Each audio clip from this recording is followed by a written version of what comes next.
All right, the breaking news we just reported moments ago. Brian Stelter says that Oprah Winfrey is actively thinking. That's a quote. Actively thinking, those words in quotation marks, about a possible White House run in 2020. That's according to two people close to her who have spoken to her about this subject. This begs more discussion immediately. So joining us right now, our trio of CNN political commentators, Alice Stewart, Simone Sanders, and Errol Lewis. And Simone, I want to start with you because you among us are the Democratic operative here, right? Yeah. Oprah Winfrey, presumably, as a friend of the Obamas, is talking about running as a Democrat, if in fact that is what she ultimately decides to do. What do you make of this news? You know, look, I think this isn't the first. You know, Oprah had done an interview previously where she noted that she never thought about being president before, but maybe now it's something she could do post Donald Trump being elected president of the United States. So, look, I think that we're going to see a number of likely and unlikely Democratic challengers arise for the 2020 presidential contest. I predict somewhere upwards of 12 to 16 people are going to run for president. And of course, if Oprah gets in, I think she'd immediately be a front runner. She has name recognition. Everyone knows who Oprah is. She has the funds to do it. But I think she also has a message. And Oprah Winfrey could be someone, much like a number of other contenders that are talking about running for president right now, that could really give Donald Trump a run for his money. As our David Chalian said, meeting the moment that this country is in, certainly in right now, as she spoke about so eloquently last night. Alice Stewart, as the Republican strategist on this panel, if you are a Republican and you're talking about 2020, how do you say or run against Oprah without also running against the president? And by that, I mean, if your attack on her is, well, she doesn't have the foreign policy experience, she doesn't have the credentials, how is that not just an inherent attack on this president, current sitting president, who didn't have any of that coming in either? Well, that's a great question. And, of course, a lot of that will be played out over the next year and 3 years. But I think the question here with all this talk about Oprah running for president, in what world do we live in where a billionaire television star with zero political experience can be president of the United States? I guess that's where we are right now. But I think that what she did last night, I think was exactly. I think what she did last night was really smart. As David mentioned, hitting the message of the moment, inspiring women, talking about standing up to sexual harassment and putting women in positions of power and making them feel they can achieve all they can achieve. But she also touched a nerve with Donald Trump, where she talked about valuing the press and speaking truth to power. So I think she is clearly laying a marker, showing that she has certainly the oratorical skills and maybe the fire in the belly to run for president.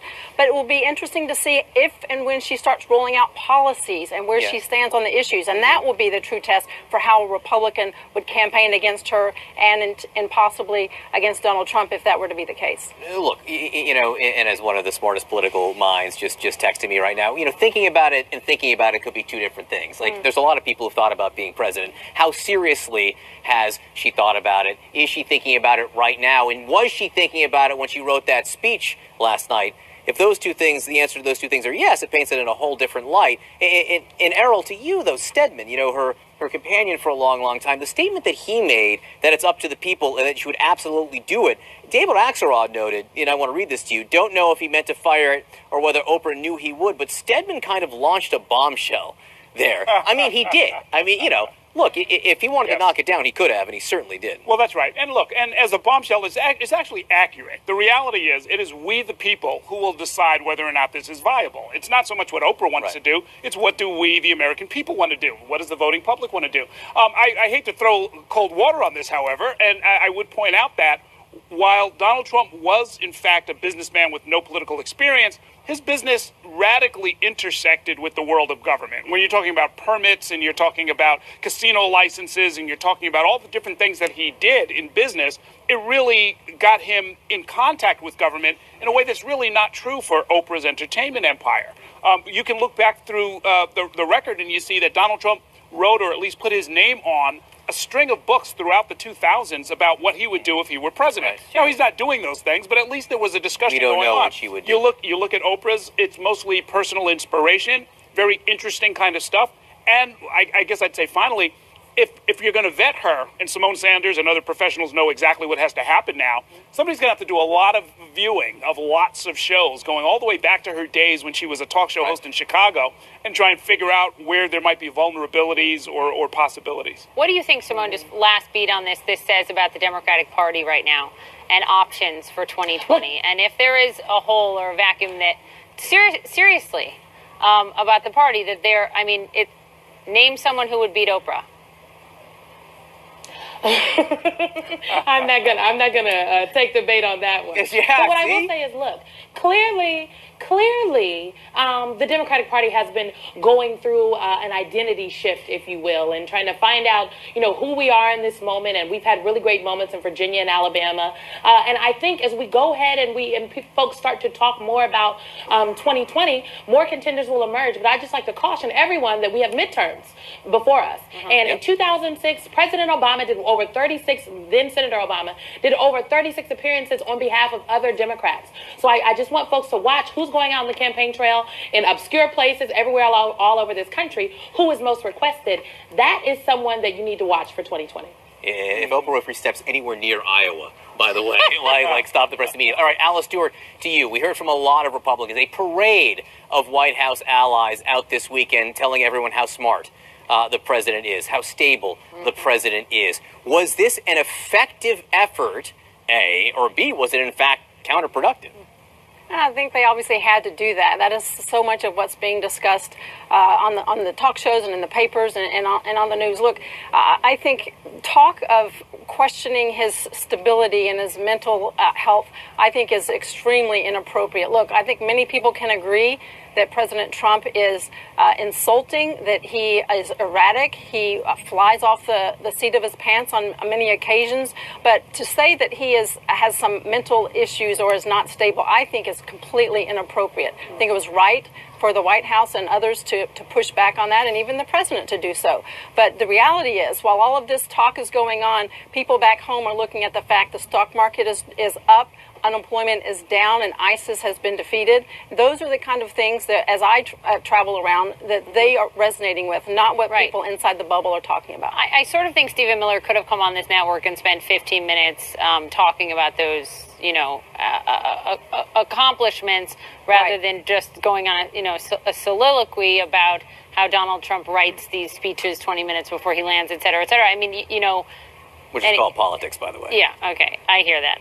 Also this. So the New York Times, obviously, late last week, breaking the story that the president, went to his personal attorney, Don McGahn, or to the White House attorney, Don McGahn, and Errol asked Don McGahn to go get Sessions to not recuse himself.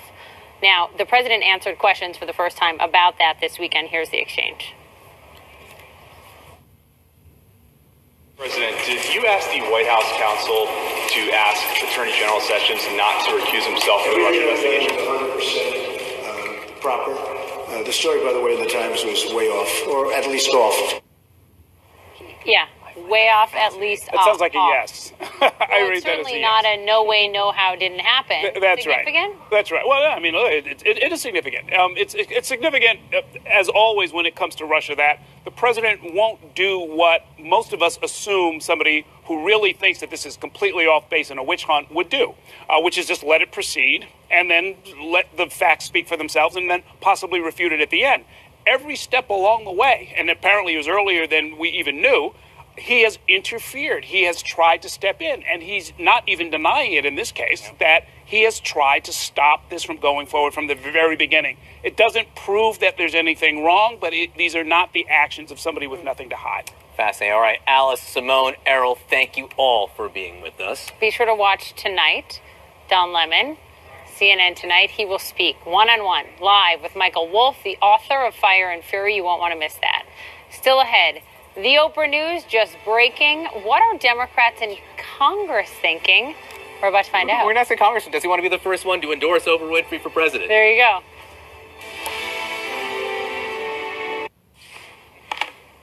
It was not just Oprah who, well, she did steal the show last night. It was a lot of So Oprah. many women did at the Golden Globes, the 75th annual Golden Globes. It was a night about so much more than celebrity and movies. Our Stephanie Elam, our own celebrity, joins us now from Los Angeles to tell us what happened. It was quite a night, Stephanie.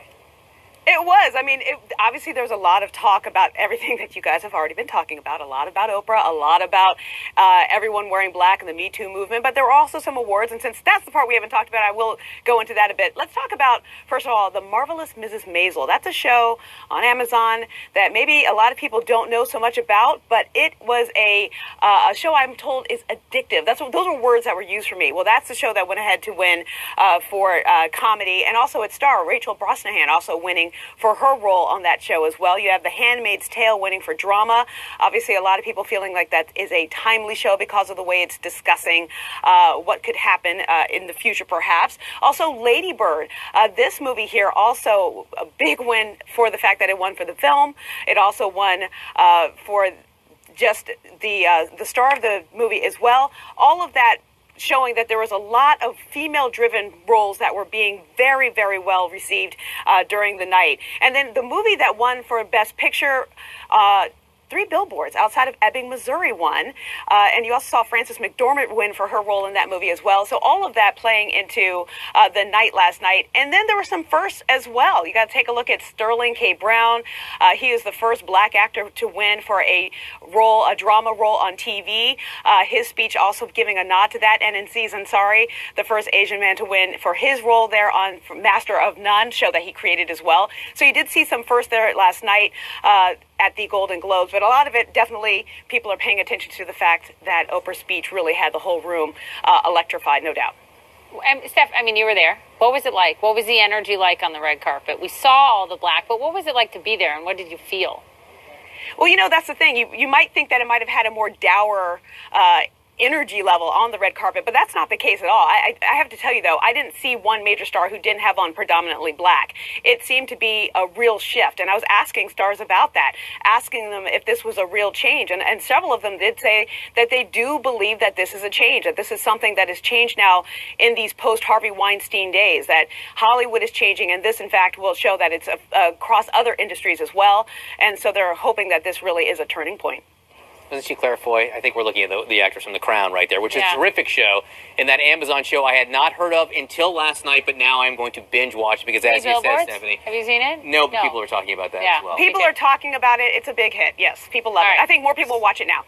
Stephanie Elam, thank you so much for being with us. We really appreciate it.